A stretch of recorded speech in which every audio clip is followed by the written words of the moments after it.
welcome to the X22 Report. My name is Dave, and this is episode 57. The title of this episode is Setting Up the Major Event for the Economic Collapse. Now, as we know, they were talking about a cyber attack. Yesterday I went over it and showed you many articles leading up till yesterday. And they were talking about, infrastructure hits. They're talking about banking hits. The DHS even put out a report saying, they're going to hit Bank of America, 130 institutions. They're going to hit other sites, smaller businesses, could be infrastructure. And basically, I've been monitoring this all day long here, and I've been putting maps up on the People, and I'm looking at it right now real time, and we're not seeing that much. I mean, we're looking at pretty much what we always see with these cyber attacks, nothing out of the ordinary.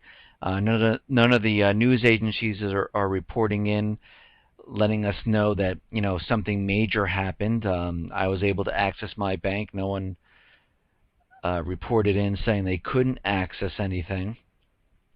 But the big question is it over? Or are they getting everyone to feel, okay, the cyber attack really didn't happen, there's nothing to worry about, and everyone goes back to sleep, and by the end of this week, something does happen. So let's go through the current news right now, and then we'll discuss what the major events are coming up and what we need to look out for. Because just because they tell you something is going to happen doesn't mean it's always going to happen. And normally when they're telling you this stuff, it's to brainwash the American people and get them used to hearing about cyber attacks. Now, I would have expected a little bit more today, but it is on a Tuesday, and if I was going to do a cyber attack, it would probably be Friday afternoon, where they can do a closing of the banks for like a bank holiday or into the weekend, some type of thing, and just shock everyone a little bit of, look what these cyber attacks can do. So we're going to have to sit and wait, and that's why on the People I put the dates from May 7th to May 10th, because something could happen, because a lot of the articles and a lot of the reports that came out saying that they're planning it for this week. So we'll see what happens. I mean, this is a precursor to something that's going to be much, much larger. And if you look, a lot of the reports are coming out that they're blaming China for all the cyber attacks. So they are setting something up in the future. So let's start out here. There was an article on Zero Hedge, and this is the S&P with and without QE, and I thought this was very interesting because we see like the stock market, and we see the Dow Jones going up and dipping, going up, and we know that's QE1, QE2, QE3, and it looks like a step going up to where we are today. And by the way, the Dow hit over 15,000 today. And everyone's cheering, hurrah, hurrah, for that. And right now it's at 15,056, and gold is being smacked down. It's around 17. I think they're going to try to keep gold around the mid 1400s for right now, and that's what it looks like they're doing. As it goes up, it comes right back down. It goes up and it comes right back down. But it's very interesting. I put the graph on this page. The S&P, it looks like, with QE, it gained 1,142 points, and without QE, it would be negative 290 right now. So they did this whole thing, and I thought this was very interesting, and it shows you that without the Fed doing QE, we would already be collapsed. Everything would just be a complete mess. And right now, as they keep adding more and more of this money into the market and building the stock market up and bringing the housing bubble up and the treasury bond bubble up, the crash and the bubble, when it bursts, it's going to be horrific. It's going to shock people to their very core when this does happen. I mean, we have many people telling us that it's going to happen. They predicted the 2008 crash, and now they're telling us it's going to be even worse. And if they continue to say, I mean, these people are, Gerald Celente, Mark Farber, Peter Schiff, Jim Rogers, and there's many others that continually say this. And as this continually goes higher and higher and higher, and people keep investing in the stock market, which I don't know how many people are actually doing it, but the volume is very low, and it looks like more institutions are involved. But as more and more people buy the hype, and buy the hype of the real estate market, it's just going to crash even further. And you have to remember, in 2008, the unemployment was around 4.9, 5.1%. Now we have a recalculated unemployment, and that's around 7.5%. But the real unemployment, if we go back to the government's calculations, is around 10%. And if we add in actually all the people that dropped out of the labor force, we're looking at 23% unemployment at this time. So we have people who lost their wealth during the last crash, people who lost their homes during the last crash, people who've taken reduced salary from the last crash, people who had to use their savings just to survive during the last crash, people who've put more debt on their credit cards because their income is not enough to support their lifestyle, and they don't want to give up their lifestyle. They didn't have this before. People do not have the same equity in their homes like they did before. So when this comes tumbling down, it's going to hurt everyone at the same time. And what's interesting is, Goldman caves, the unemployment rate is an inappropriate measure of the labor market. And you have to start to think of why they're saying this. Is it because the Fed, with their new calculation, which is meaningless because most of the jobs that are added on are temp or hospitality, and they're getting very close to their goal? Now, when they hit their goal, they said they're going to taper off or stop QE. And we all know that they cannot do this. And we can see this with S&P with QE and S&P without QE. Go to my site. It's on the front page. Look at the graph if you haven't seen it already. It's also in Sentinel Alerts, and you can see it there. And are they trying to save face right now, saying that this is really not a really good measure? Because let's say they hit 6.5 by the end of the year. What are they going to do? Just cut it off? You know what's going to happen when they stop? Everything's just going to come tumbling down. So now they're making the case, using Goldman as their mouthpiece, letting us know that this is not really a good gauge, and the Fed, really shouldn't go by this, and we should have another way of understanding of where we should be. And you know why they're doing this, because they know they have to continually print, and as they print faster and faster and give more money and up the amount that they're buying in treasury bonds and in real estate per month, you know that things will start getting out of hand, because that's what happens when the collapse gets closer and closer. The central banks start to print as much as they possibly can. Now, moving on. Now, U.S. heads 41-nation war games in the Gulf. Now, Iran fears conflict in a volatile region. Now, Obama says maneuvers are not a warning to Iran. Now, again, whatever they say, it's always the opposite. If he's telling you that it is not a warning, it is totally a warning. The U.S. wants to get into Syria to get to Iran, and they want to start World War III. They need it to cover up. They need this to cover up the economic collapse, and they need to get something started, and that's why they're antagonizing North Korea. They're bringing China into the picture and blaming them with their reports saying, yes, China is the country that is, and the government that is doing all the cyber attacks. Not all, but most of the cyber attacks. And again, using proxy servers, you can bounce the attacks off of many different servers. So it's impossible for them to do this. Just go onto Google and type proxy server. What they'll give you is a set of IP addresses, and when you go through the proxy server, if it's an anonymous proxy server, it will make it seem like you're coming from a different country with a different IP address. And then you can have that bounce off another proxy server, and you can have that bounce off another one. So for them to say we know exactly where these are coming from, all these attacks, it's a bunch of bullshit. They can't even figure out how to stop spam.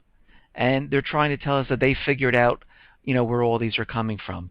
And most of them we know where they're coming from. FBI, CIA, DHS, and because they're setting up the main event, the major event of a cyber attack, which will bring the entire false flag, war, stealing the money from the people, everything all wrapped up into one is going to be this cyber attack. But again, these drills out in the Gulf, it's amazing how many of these drills that we need all of a sudden. When was the last time you heard of a drill out there? And it seems like all of a sudden we need to have one like every 4 weeks or every 5 weeks. I mean, it's unbelievable. Now, and again, Israel, Syria, because of Senate Resolution 65, if Israel gets into war with Syria, which leads to war with Iran, the United States, because of this Senate Resolution 65, will back up Israel and go to war. But we have to remember, Russia is backing Syria. China is backing Syria, and that's why Kerry is out in Russia trying to convince the Russians, hey, listen, don't do anything if we invade, okay? But, the Russians aren't listening. They're going to do whatever they have to do. So let's move on here. Gun control. There was a video about making the case for high-capacity magazines. And it was very interesting. I have it linked on the page. I tried to embed the video, but for some reason it just won't embed. But anyhow, you can click on the link. It'll bring you right to the video. And it shows a family at home where these two guys, or who are hyped up on drugs, knock on the door. They want to use the phone. The guy has a gun, so the husband gets the gun. The kids are sitting on the couch. The wife is there, and the guy breaks open the door. And again, he has 6 rounds of bullets or 10 rounds of bullets, whatever it is, and he fires 4 into the guy. He goes down. The next guy comes up, and he only has a couple more, misses, hits him once, but the other guy shot him and the entire family. And I thought that was very powerful, the way they portrayed it. And if you haven't seen it yet, go over and take a look. Now Biden, and I thought this, let me just say, Biden, gun control to wait for immigration. So they're going to work on immigration because that's much, much more important right now than the gun control. That's what he's saying. Now, what he is saying is that he's going to work on the immigration first, and the gun control bills will just have to wait. And what he says is any votes for expanded background checks must wait at least through the summer while the Senate debates immigration reform. So this immigration reform that they're talking about is going to take up most of their time. Now, what I believe is happening here is he says he's going to go across the country and push the gun control bill, and they're giving some time here where they're planning another event. And while this immigration bill is being discussed, all of a sudden we're going to have another event, a shooting or some other horrific event that has to do with gun control.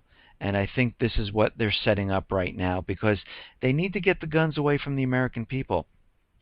They need to do this before the collapse. And there's no way they're going to wait for after the summer. Let's just think about this for a second, and let's just think of the facts that has happened. We'd had many, many incidents of shootings, the Aurora, Sandy Hook, and many others. I have that listed on my timeline. We've had many, many, many incidents leading up to Sandy Hook.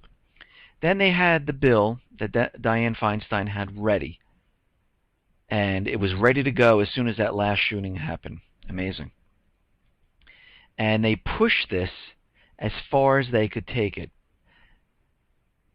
And they continually pushed this, and President Obama even did executive orders with all the kids from the Newtown shooting up on stage while he was signing the executive orders to keep it in the mind of the American people. It was in the Senate during the Boston bombing where they used black gunpowder to create the bombs, and a bill all of a sudden came out of nowhere, and it was introduced where they need to regulate black powder and ammunition and even tag ammo. And President Obama even came out with additional executive orders during this time. Now they're just going to stop and wait. Does that really make sense? What happened here? I thought it was so important. It is. It is important. But what they're going to do now, since everything else failed, they need the American people now to beg for it. So they saw what they did before. It didn't work. It wasn't horrific enough. So now they really have to turn it up a notch. And they really have to show the people why guns are no good in the hands of the people. And this is what I believe is going to happen with this, because there's no way, after all of what they've done, and the bill just sitting pending in the Senate, because President Obama begged them to keep it there. Don't just leave it pending, so it's ready to go when something happens. So, moving on. Now, this is an interesting story. Police want a kill switch for smartphones. And, they give their reasons of the phone swiping. People steal the phones. They want to sell it. So they just want a kill switch so they can just shut it off. And this way, people can't use it. But let's take this a step further. During the Boston bombing, the DHS had a mobile type of kill switch. I don't care how they did it or, what was involved. They were able to shut off the mobile system and shut it down, which tells me they must also have some type of internet kill switch already, working. We just don't know about it. Now, to take it a step further, they want all the manufacturers to implement the kill switch. Now, what would this do? During a collapse or during an event, they can shut everyone's phone off in an instant, which is better than the mobile kill switch. Why is this? The mobile kill switch doesn't allow you to call or text or email, but you can still take pictures. You can still record video. If you had an individual kill switch on all smartphones, the whole smartphone just dies. You can't take any pictures. You can't show anything. There'll be nothing. You can't even use the phone.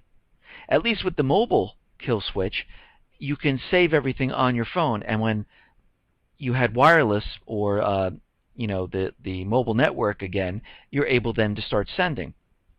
With the individual mobile kill switch, that's it. The phone is dead. Can't take pictures. Can't take pictures of, just like the Boston bombing, you saw all those pictures and everything that went on. That's what they want to stop. During the collapse, they don't want pictures of, people seeing what the DHS is doing. So, I mean, they don't even have to do this on a hardware level. The next update to your Android phone, your iPhone, your BlackBerry, in the software itself, can be the kill switch. So they don't even have to wait for you to go out and buy a new phone. They can just already have it ready to go. And when the event, the collapse, or anything happens, they pull it up on their screen, little software, off. This section in this area, everyone's phones just dies. Boom, off. And you're like, whoa, what just happened here? This is what they want to do. So they can be in complete control of the situation. Now, there was another article saying that the U.S. government is monitoring all phone calls, all emails, and all internet activity. I don't know if we're really surprised about this. They have the Patriot Act and the all the other different acts, and they don't care about the Constitution or the Fourth Amendment. You could just tell by everything that they're doing that that's meaningless to them. So I'm not really shocked about this, and I always assumed that because of all the new laws and everything since 2001, they were listening anyhow. And I understand that the Utah data center, once that's complete, will be collecting all this information. But that's a lot of information to sift through. And I don't know if they're going to be able to make heads or tail of this. But again, this is completely illegal according to the Constitution, because they completely disregarded, the Fourth Amendment, where you need, probable cause, you need evidence, you need warrants issued for them to do this, and they're just bypassing this completely. Now, for Obamacare, it looks like there's a secret plan to destroy and rescue. Now, I thought this was very interesting and really lays out what's happening here. And let me just read this to you.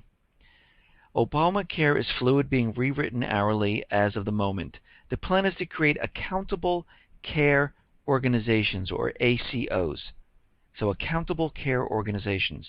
These will be defined by geographic areas that contain a certain number of patients. Currently, for example, a pilot ACO blankets a large area of northwestern Iowa. Now, step one. America will be sliced up into geographical areas, which will gather all sorts of patient care data for the feds, and will be paid a fee for service at Medicare rates. The ACOs will be lauded as the saviors of medicine and given bonuses for quality and cost containment. Currently, they are being offered a 50% cash rebate for any savings that bring about. Patients can choose to go anywhere for care, in or out of the ACO. Private practitioners outside the system will be allowed to keep practicing. They will not be forced to join the ACO. That will be un-American, but the small practices will be unable to survive the regulatory burden of Obamacare. So many of these little practices will go out of business or retire early. Step two. Once private practitioners are squeezed out of existence, there will be no competition. The ACOs will be the only show in town and totally under the thumb of the federal government. So they will control all of these things. There will be no private medical offices to go to. So basically, the CFO who spoke at our meeting may think the federal government is willing to leave free money on the table for him to pick up, but that only is doled out to favored political donors, not to producers. The bonus is simply another bribe historically given to businesses by government in order to make them vassals of the state. And businesses never seem to learn. Small hospitals will have to consolidate under big ones or go out of business. At this point, to prepare for the final step, rumblings of problems in the ACOs will start. Step 3. As government reimbursements diminish and there is no private option, the system will fail to deliver adequate care.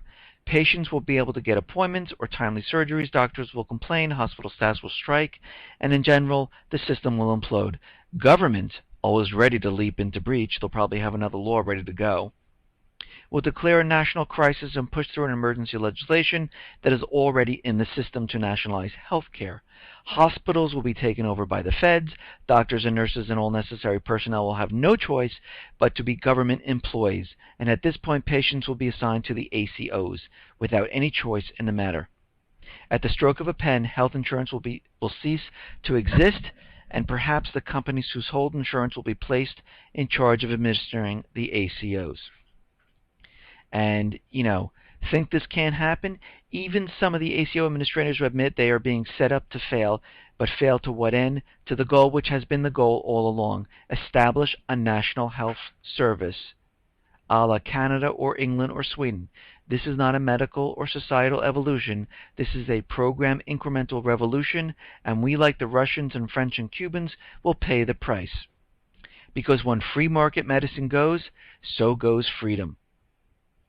And you can see what is going to happen, and this is not good, especially, Obamacare, if people who don't know about it in 2014, it's either you get health insurance or you pay a tax, and those businesses need to supply health insurance to employees over a certain number of hours, and most of the employers are going to cut back on hours so they don't have to provide the Obamacare, which means the employee will have to go out and get the Obamacare health insurance or pay the tax. So this is a lose situation for everybody. This is not good. Now, moving on. The cyber attack major event. Now, there was an article in here that a new English language jihadi publication calls on Muslims to hack the U.S. drones. Now, they're telling us that there's a way to hack the U.S. drones and turn the drones around and use them against the U.S. And this is a perfect scenario for a false flag for the U.S. to get into war. Because let's say they capture a drone, they hack into it, and they turn the drone against the United States. Well, that's an act of war. But, of course, the United States used the drones on them, so this is a sticky situation. Or if they're able to do the hacking wirelessly to the drones in the air, this can pose another problem.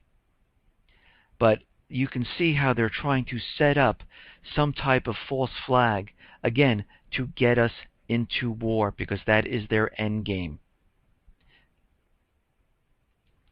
Now, right now, these cyber attacks are continuing, and I'm looking at it live right now, and there's not much going on. It's been the same pretty much all day.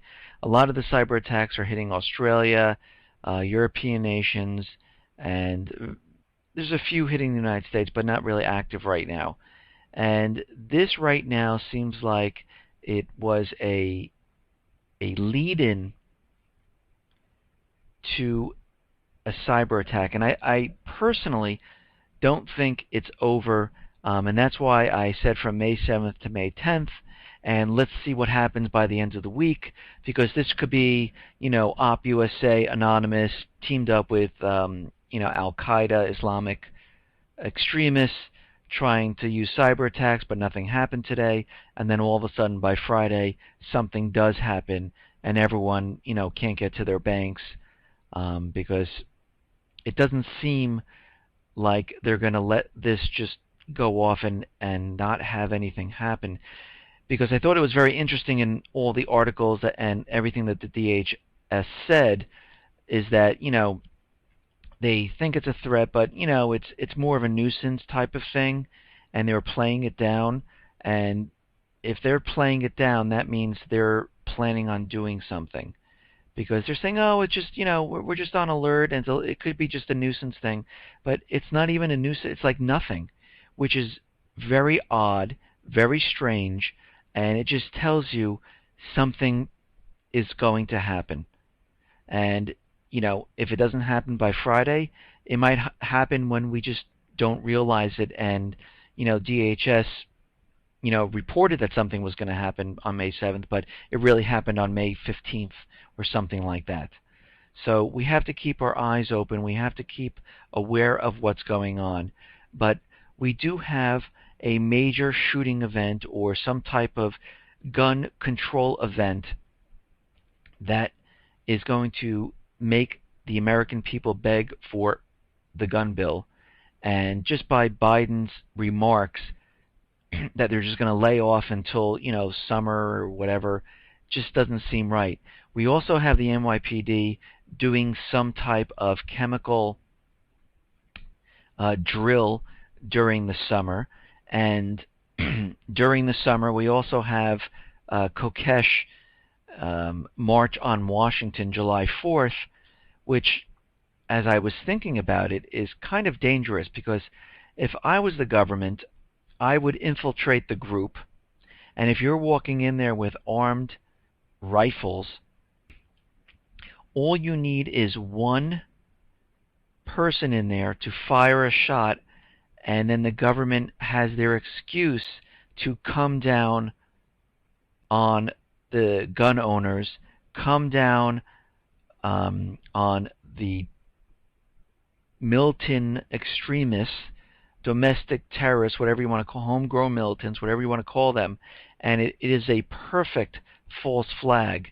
And they could add, even if he gets 20 or 30, the government could add hundreds or thousands of people to march, and someone just does one slip up, the whole thing is over.